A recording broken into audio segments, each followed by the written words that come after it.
Shalom Israel, back again with another lesson. This is going to be part 2 of the Most High's real name, which we discovered in part 1 is Yahweh, okay? Not Yehuda, not Jehovah, not Yah, not Yahweh, none of that crap. It's Yahweh. Now, what I'm going to do is I want to bring your attention to a template I have here.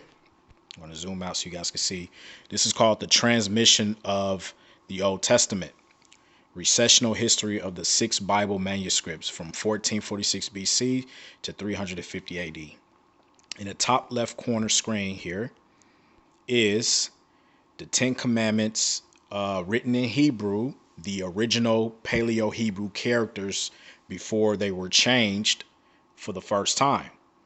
So when Moses was on the scene during the book of Exodus in Egypt, when the Israelites were under captivity by the Egyptians, this was the language that they wrote. And this is the exact language that you can see across certain rocks and stones over in Egypt. But if we come back, if I bring your attention, and you would have seen this in part 1, if you look on the left side of the screen, there's the same symbols, ancient Hebrew symbols, before ancient Hebrew went into Paleo-Hebrew, or known as Samaritan or Phoenician. Okay, it's the exact same, right? Now, let's go down this timeline so we can understand. Now, if this is your first time seeing this video, I highly recommend, before you continue to watch this video, stop the video and go back and watch part 1 in order for you to have a full understanding what I'm about to go into. Okay, because this video is going to get further proof that the Most High's name is Yahweh, which we discovered in part 1 of the video. But I have in this video, part 2, we're going to go into further substantial evidence of the actual name of Yahweh being written by an Israelite in ancient time on a rock, on a stone down in South America. Okay, now, as you can see at the very beginning, at the top of the timeline, 1446 BC, Mosaic 10 Commandments book of the law from Moses was written. Okay, and 1050 BC, Samuel's translation to Paleo-Hebrew. Okay, and I didn't touch on that in part 1, but you're getting it here in part 2. Okay, so Samuel's translation to Paleo-Hebrew. Okay, then I want you to pay attention to this because we went over this in part 1. From 610 BC to 623 BC, you have the Samaritan Pentateuch, copy of Josiah's Paleo-Hebrew. Okay, so what was the Paleo-Hebrew? This was the Paleo-Hebrew, the ancient Hebrew alphabet at the top. Those were the symbols. So the symbols changed from ancient Hebrew, as we saw from the 10 Commandments stone, to Paleo-Hebrew. Okay, just so you remember, this is all from part 1.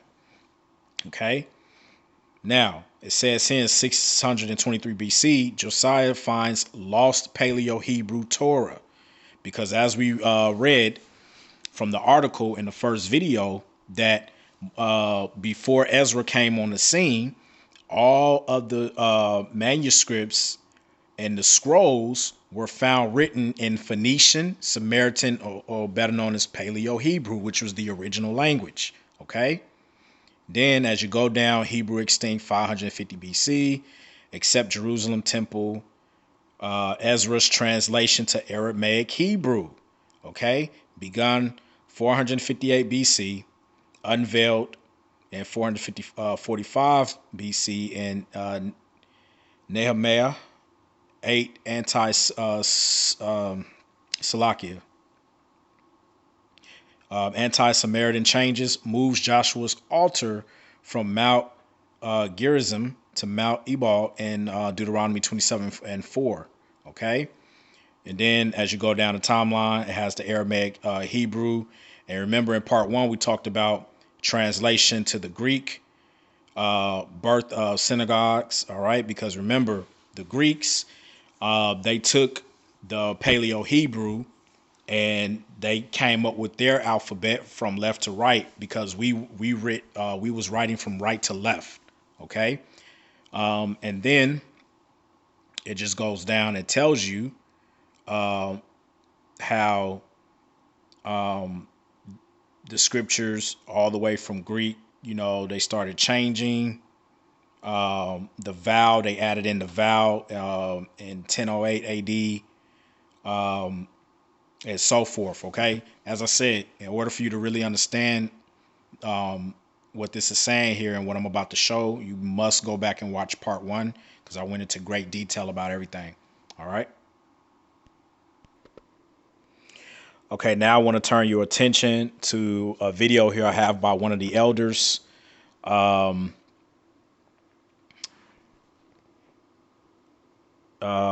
Salakia. Yeah, this is a video that I've wanted to bring to your attention, guys. This is a video done by one of the elders from Great Millstone. Great brother, very good teacher, has very good edifying videos. And what you're about to see here is an ancient rock stone down in South America where there are Israelites on the scene, and you see the Paleo Hebrew written. Okay, not the modern Yiddish that we know today of Aramaic, where they added in vowel letters, A-E-I-O-U, and consonants to change the language.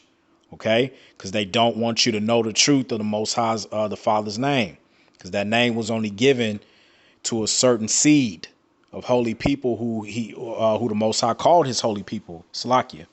Okay, so I'm gonna play the video and watch very closely what goes down. Camp, because he had a video with this Edomite coming here, and the Edomite said in that clip that the Lord's name is Yahweh. All right. Again, Don.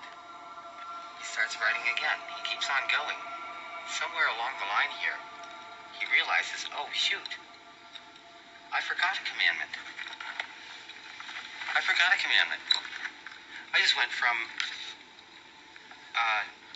delivery from from Egypt and the house of bondages, and or slaves or whatever, servants, the house of servants, and I started right into not making yourself a idol. I started right into that, and then he realizes somewhere along the line, at what point, like he looks like he continued to write, not to take up, not to uphold. Et down here, that's missing. The aleph is gone. The ta is there.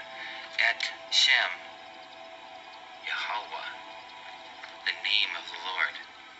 Don't take up the name of the Lord. Yeshua, for not.